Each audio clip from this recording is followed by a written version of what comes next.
The 16th branch of Megamart and Macromart supermarkets in Bahrain has opened in Sahala. The best offers are available to the customers at affordable rates. Everyone is welcome.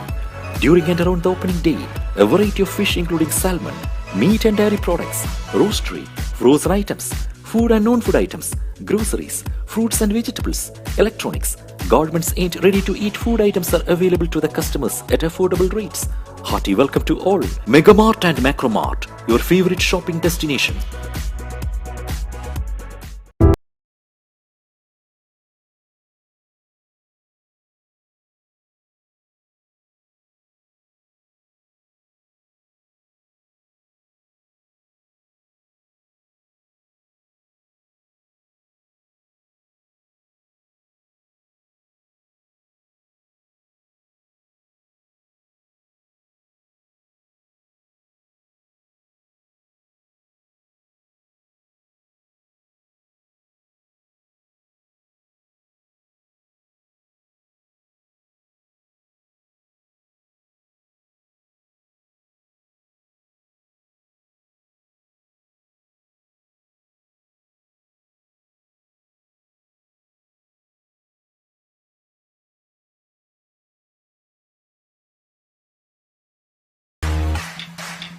The exclusive franchisee of Cochin Kala Bhavan in Bahrain, with over a decade of existence in Bahrain.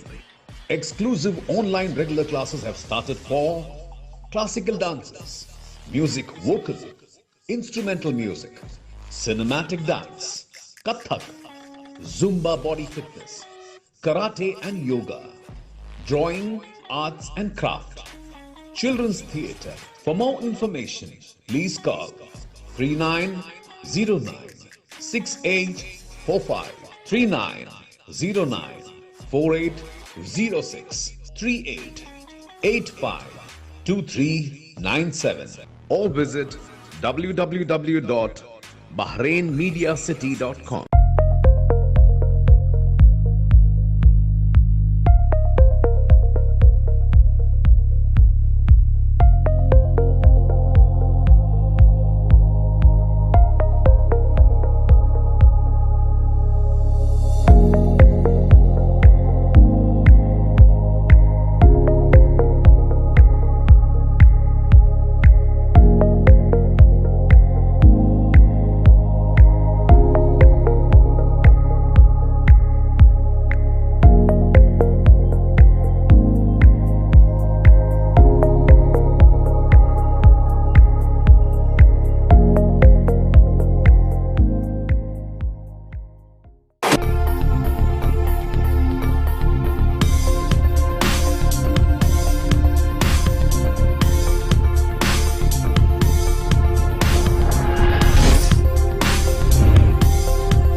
Good evening and welcome to yet another episode of The Talk, an evening with a celebrity from BMC Global Life. And tonight with us is one of Bahrain's women leaders, finest women leaders, one who regulates the country's health sector with ease and elegance. Chief Executive Officer of the National Health Regulatory Authority, Dr. Maryam Al Jalahma. Dr. Maryam, good evening. Welcome to the show. Thank you very much for the introduction. I'm very pleased to be with you and with your audience. I'm open to any questions you like to ask. Yes, this is a beautiful month, you know. December is a season and it's so beautiful, the weather is beautiful, and all the more it's Bahraini Women's Day. We mark the month, we begin the month, we ring in the month with the celebration of women in this country. True. And this country boasts of its wonderful women, women leaders, women entrepreneurs, businessmen, and you have been the face of Bahrain's health sector. I remember seeing you as a primary healthcare undersecretary, and then you have been appointed as the health regulatory chief for the past few years. And this is a time when we saw health sector taking a twist of its own, adapting to new norms, and you have been through it. So this evening we look forward to hearing from you on all those challenges, those opportunities, plus a little more about you, the person, Dr. Maryam. Sure, Let's my begin pleasure. with NHRA, your current position. How have you been going through this post from the time you took over through the rough rides during the COVID times? Right Yes. now, where are we? Tell us a Yeah. little more about it. Well, Doctor. it's a very challenging position as I was assigned by His Majesty the King. But I'm not out of the sector. As you have said, I'm a physician, I'm a family physician. My background, I've worked in many of the primary health care centers in Bahrain. Maybe some of your audience already remember me, I treated them somehow. And through becoming the in charge of those health center, and then moving to looking at the health sector from a different perspective, to regulate it. When we say to regulate it, means we want to make sure that this healthcare sector is safe and provides the high quality of care to the citizens, to the people living in Bahrain, whether they are Bahraini or other nationality. We want to make sure they are in good hands. Now, I do remember you have written some news or press release and say the dog watch, okay? The watchdog. The watchdog, sorry, the watchdog. Yeah. And I still remember that you had a Yes. strong objection to it. Well, I would say we are the guardian angel. Oh, great, yeah. But if I want to make it more explanatory to the audience, I would say we are the one making sure that the hospital you are treated in are up to the standards and safe for you. In terms of safe environment, there is no infection control spreading, there is proper waste management disposal. All this affects the environment. And we are the one who make sure that the professionals treating you are certified, they're qualified, they are practicing what they should be practicing according to their qualification. We are the ones who make sure that the medication you use been registered and safe, and whether it's an innovative drug or a generic drug, we make sure that it is up to the standard and effective. Medical devices you use, clinical trials that's going to be implemented. So we are the guardian angel, right? So it's been challenging because, as you said, the health sector have been booming in the last 5 years, and from the early time when we only used to go to just government services, now we see there's a lot of private sector going on. We have more than 830 facilities. We have 21 hospitals. We have more than around 300 medical centers and clinics and allied health also units and so on. So it's been booming, and it's good because people have more choice. They can have easy access, and regulating the sector is a bit difficult because we had to introduce changes. Like, for example, medical devices were never regulated in Bahrain before 2016. So even doctors didn't know if this is a good medical device, if it's counterfeit or not. So when we started to regulate it, we found a lot of medical devices not up to the standards. They are not of good quality, or they are or some of them counterfeit. Now we are sure that every medical device is going to be used by the patient, on the patient. It's a genuine, and it's really up to the standards going. So we are making it safe for the people. Great. I love the usage of guardian angel. I never thought of it, to be honest. And as I reiterate, you've been very vehemently opposing the usage of watchdog. But ma'am, when it comes to a regulator, be it the health regulator or the LMRA, the labor regulatory, and with all these words, the counterfeit, the fake, and all these things, there is also an element of fear. Yes. Though you say it's a guardian angel, there's always a fear for a regulator, right? And how do you address this concern, or what is your pacifying word for your clients, which are not just the patients, we are not directly coming to you, but then the hospitals, the centers and the cares, the inspections, what is your reassurance to them? I would say inspectors are there to help you identify the things that you need to improve. It does not mean that if we find a violation that your work will stop. But you need to improve it, because at the end, it's the safety of the patient and the workers there. So the management of the hospital, they should not look at us as a policing, like police work. Although police work is good, I don't say that's wrong, but no, but the element of fear, element of fear. We are there to identify things that need to be corrected. You correct it, you renew your license.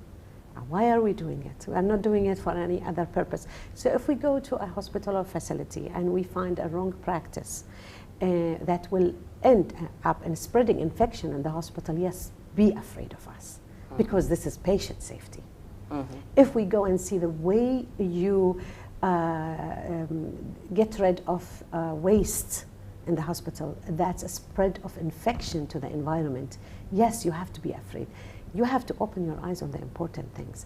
But at the end, we are there to make you fix it. It's not to go further than this. But there are some actions done by some of the facilities that breaks the law or considered criminal, or there is counterfeit in it. That's, I tell you, be afraid, because that's going to the public prosecutor. Because this is something you're working, really, it's a crime. Yeah, when you knowingly violate the law, yes, it becomes a crime. Because this is patient safety. Like if you're allowing somebody who is not licensed to work, you cannot do that. You cannot hire somebody as a driver to drive a car without a driving license. You cannot import medication, which we don't know from where. They could be counterfeit. And you expect that, oh, okay, we can fix that. You don't need to worry about it. No, you have to worry about it. What you don't need to worry about is when business is going on as by the law. That's why, and to reassure everybody, we have the inspection checklist with them. They know what we are looking for. And I really believe that the hospital managers should make this as a culture. It's not something to be ready to show the inspectors when they come, and when they leave, they change everything. No, it has to be a culture. This is because this is the practice safe. You know how many medical errors occur, how many incidents occur in hospitals if you don't take care of that. Because at the end also we protect you against legal action that might be raised by the patient for you as an owner of the facility or as a doctor working there. Even simple things like your doctors not documenting their clinical findings properly, because if a medical error happens and we want to see if the doctor did the job or not, if it's not documented, then you won't win the case. If a patient comes and say the doctor didn't make me sign an informed consent before I go to the theater, if you didn't document that and prove it, then the patient, of course he's right, and he can take you to court, because they want their rights, you know. But so we help you to work in a safe environment, practice properly, and that's it. Now after, that's why we have implemented the accreditation program, the National Accreditation Program, which is a quality assessment, where after 1 year of getting the license, we go and make sure that you have policies and procedures in place. Your staff know these policies and procedure, and they implement them. So for example, you have a policy on infection control, where the nurses knows how to get rid of the needles.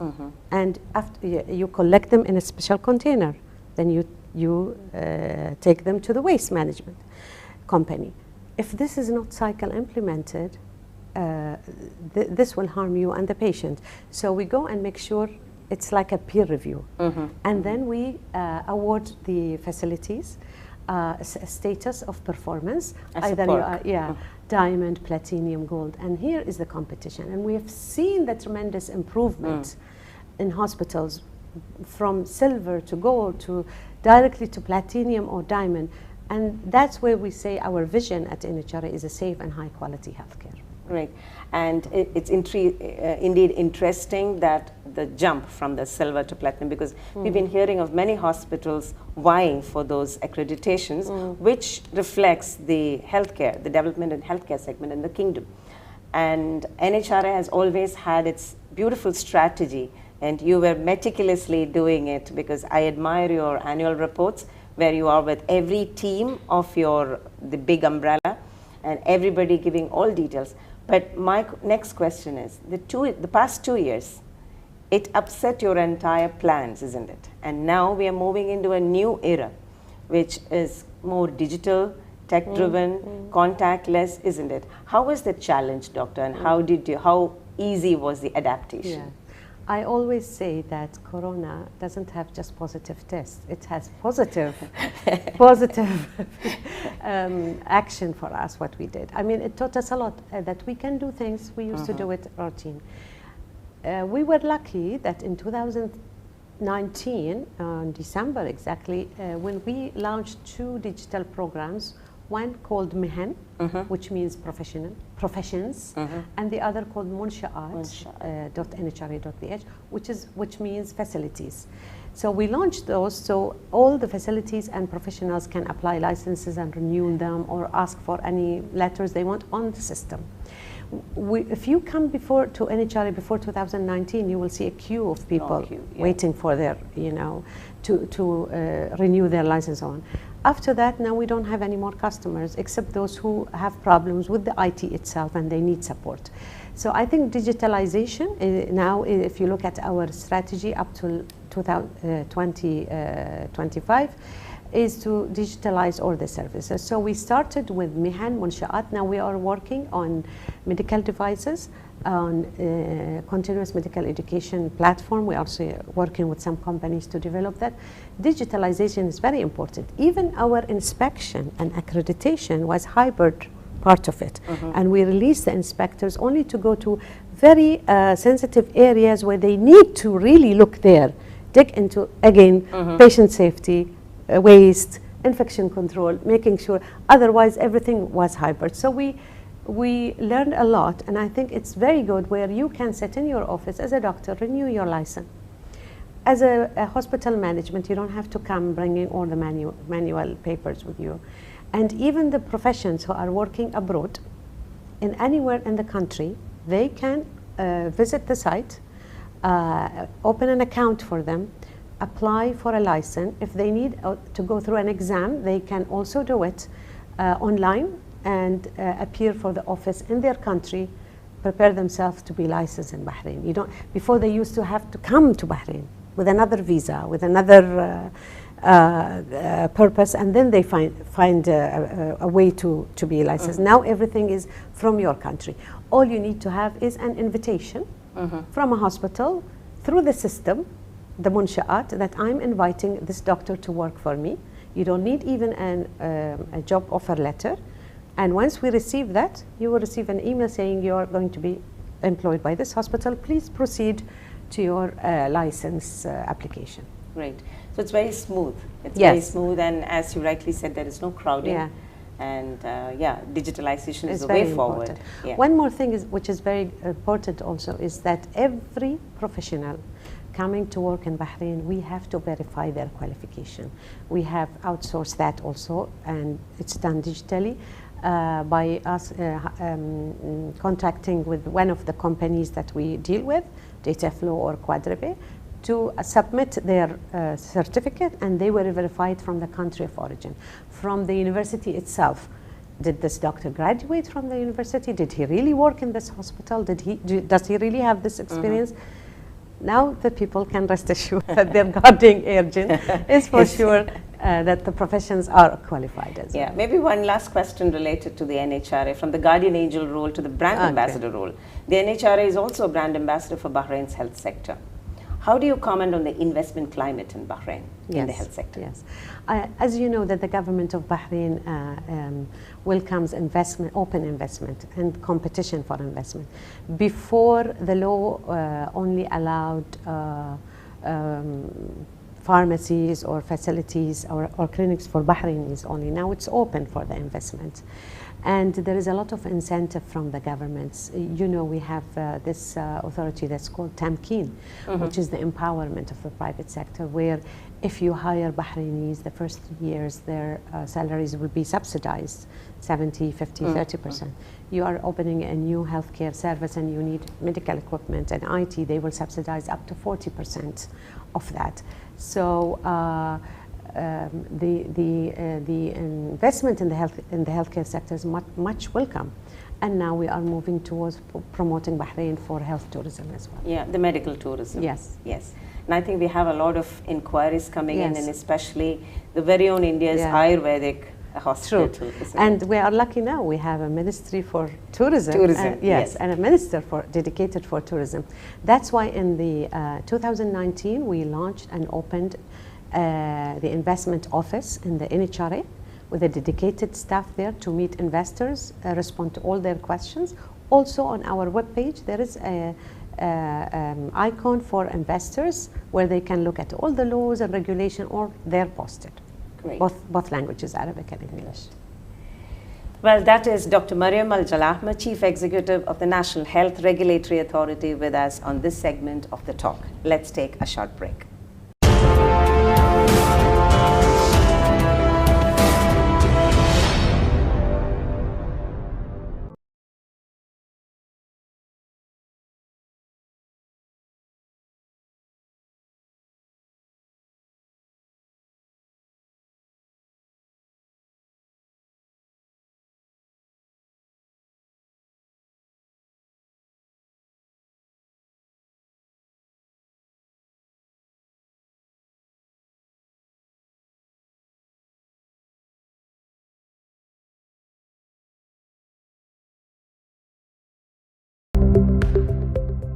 The 16th branch of Megamart and Macromart supermarkets in Bahrain has opened in Sahla.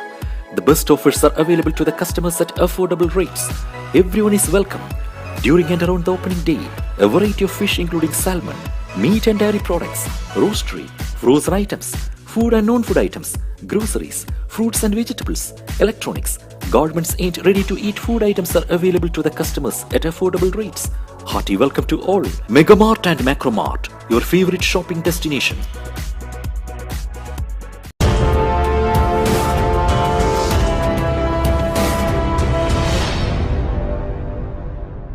Welcome back to the talk, an evening with a celebrity, and the celebrity with me tonight is the beautiful Dr. Maryam Al Jalahma.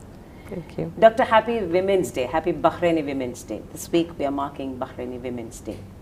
And you have been, well, my friendship goes back to the 2000s, where I've seen you in the front of the health ministry's primary healthcare sector. Yes. And as you said, you are a family physician. Yes. But you've always been that beautiful woman face of Bahrain as well, among the women leaders.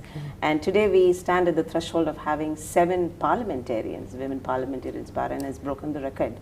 How do you count yourself or consider yourself a proud Bahraini woman? Tell us about that nationalistic feeling. Well, first of all, every Bahraini woman should see herself as to be proud of living in this country, Indeed. having the support of the leadership, having our own council. Yes, the Supreme Council yes, for Women. and the support from Princess Sabika Al Khalifa.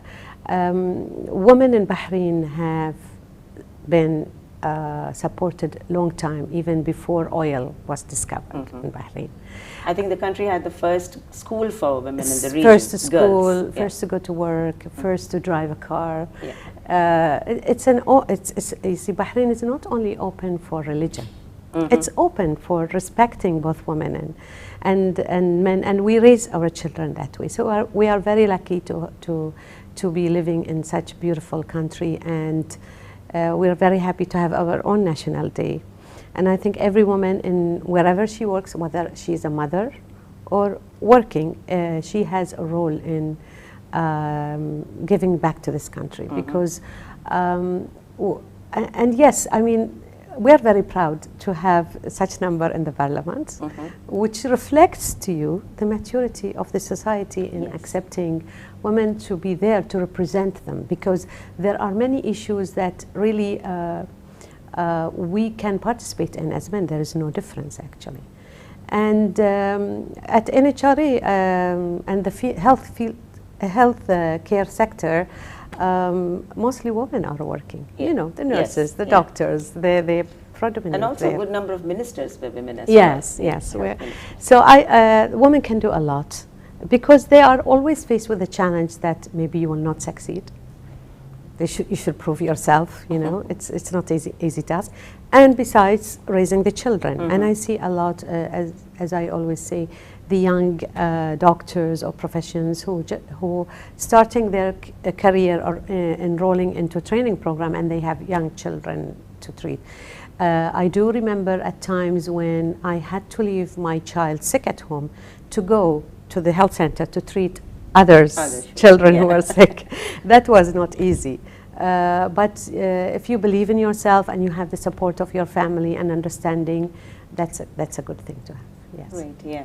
You've always been sported with a smile, you know, and you head a regulatory authority. How do you strike this balance? Do you ever lose your cool?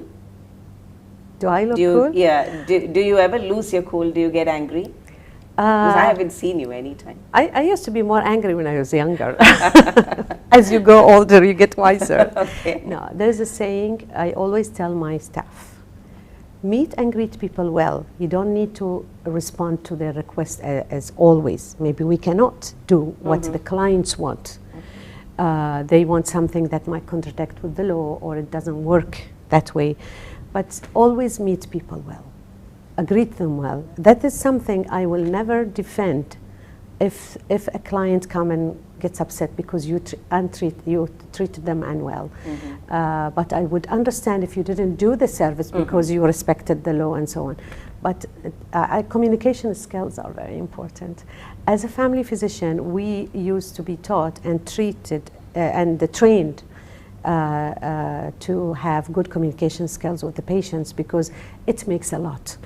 Make the patient comfortable and make them trust the doctor in you are. So I think dealing with people a lot as a physician makes me more comfortable. Yeah, and I think the family physician's role teaches you a lot, isn't it? Meeting it does. with people. It does. But thank you for this. Yeah, yeah. But tell us about your childhood, a girlhood. How were you like a girl? What were your interests? Did you really want to become a doctor when you grew up?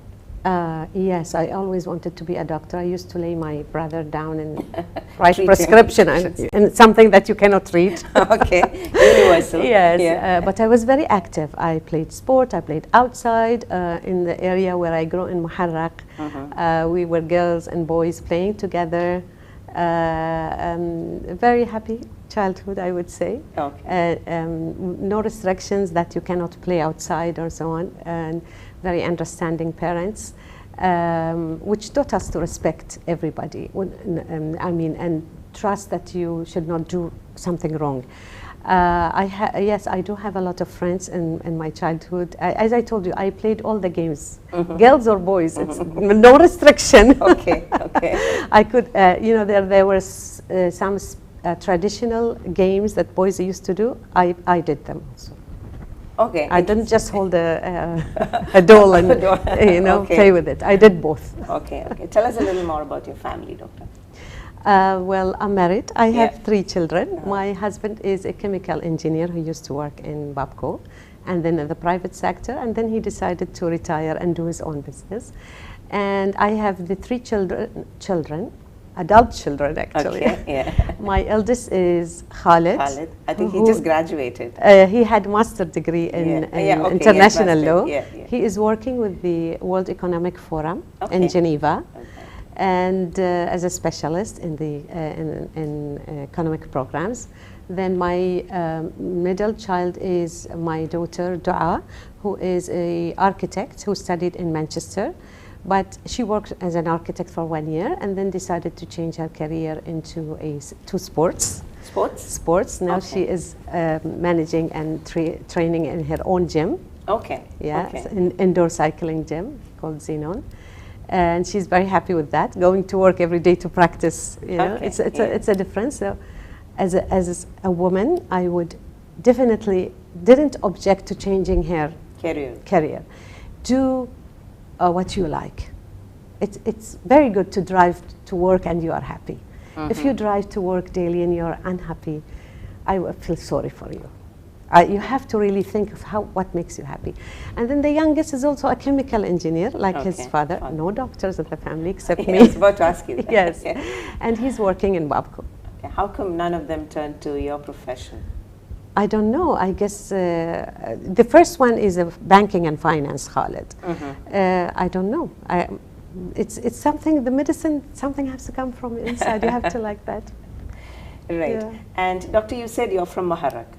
So, right, where do you live right now? No, now I live in Muharraq, but in Anamwaj. Okay. So, and you also said you were blessed with a family that gave you freedom and you grew up without any gender bias. Yes.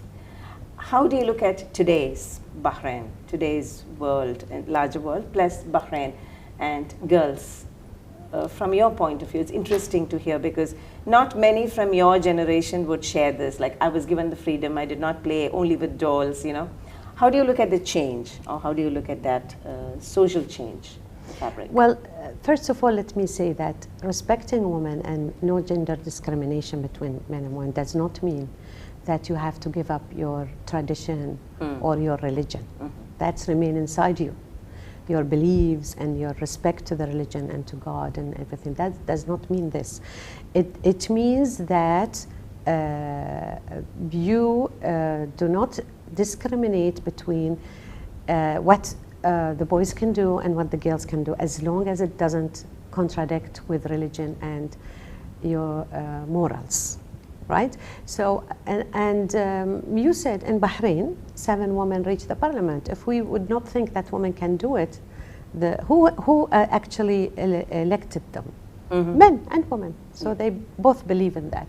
So now it's people, I think my community is mature to see that we will trust women or men doing their job as long as they are qualified. It's not about gender anymore. That's why we have ministers, we have ambassadors, we have CEOs.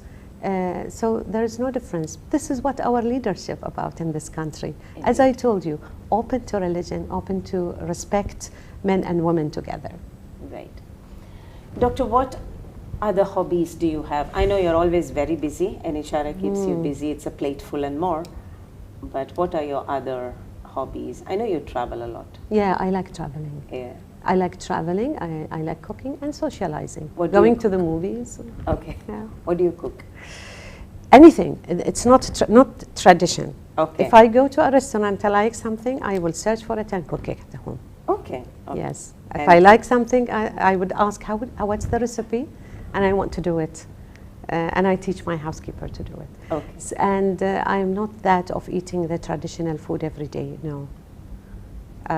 I'd like to cook other countries' food and use their traditional plates when I serve it as well. So Moroccan, Indian, I use their plates. All right.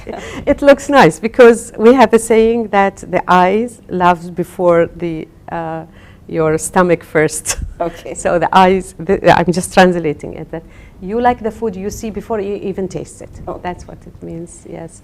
And traveling, of course. Yeah. I like to travel to places that have history. Like I did when I traveled to India. India? Okay. Yes. When was your trip to India?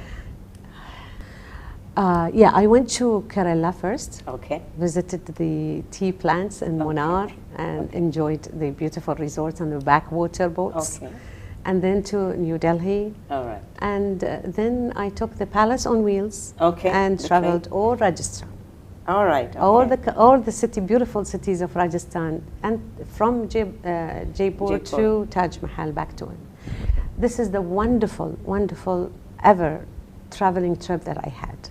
Right. Imagine waking up every day in another city with a different music style, and it was lovely. I loved it. I loved it so much. I mean, India is a beautiful country in terms of history, nature, and people as well. Thank you very much. I take that as an honor and compliment for my community here, which has been well received, and testaments are all of us who've been here for decades. This is home to us. When I was in Kerala, every people I meet there or a shop, when they ask us, where are you from? We say Bahrain. Oh yes, we know Bahrain. You know, and we have somebody there. So it's like having both families in India and Bahrain. Yes, it's a long history. Yes. Actually, yes. And it's a beautiful feeling to hear that mutually. And you know, our ancestors used to sell the Bahraini pearls and go to India and bring the spices. Spices even back. commerce, yes. Yeah. Doctor, next is a very personal question, which I'm sure the women out there would echo with me. You always is dressed in style. What is the secret behind it? Do you spend time picking your outfits, your hairstyle? You always come in style. That's a compliment. Thank Yes, you of very course. much. As a woman, I admire you. Well, I would give a bit of advice. Know what to wear. Don't just think of this is a beautiful dress, I've seen it on somebody else, I'll buy it. It will not necessarily look nice on you. You have to know what you should wear, how does your figure looks, and choose the appropriate cut for your figure. Okay.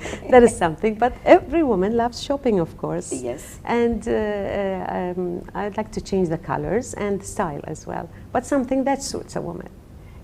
Yeah. It's nice to hear such advices from a health regulator chief, you know.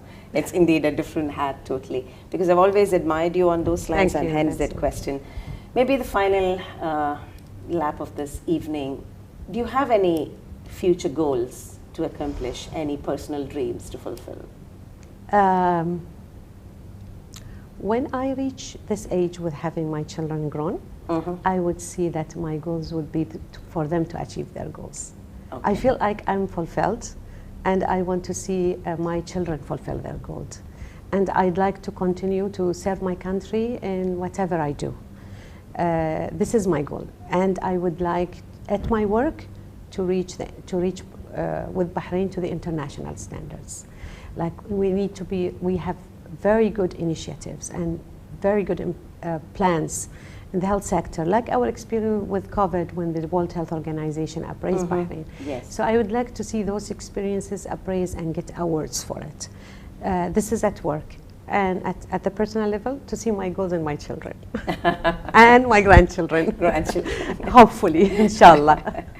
Doctor, all the very best. May all your dreams come true. Thank you very and much. It was indeed an honor to have hosted you on this show. Personal goal, as well as from Team BMC, we extend our gratitude to you. Thank you very much. The pleasure was mine. I wish you all the best and BMC to be very successful. I'm very amazed with the work they are doing, outreaching for the community in different languages, different types of events they are covering, and presenting people to each other, because I've seen that they have like competitions for hobbies and sports. This is wonderful to bring all the community together in Bahrain, and hopefully I'll be part of this community as well in the future. Thank you very much, Doctor. Thank you. So that was amazing. Dr. Maryam Al Jalahma, the Chief Executive of the National Health Regulatory Authority, with us on this episode of The Talk, an evening with a celebrity from BMC Global Live. Until we meet next week with yet another guest, this is Raji Unnikrishnan signing off. Good night.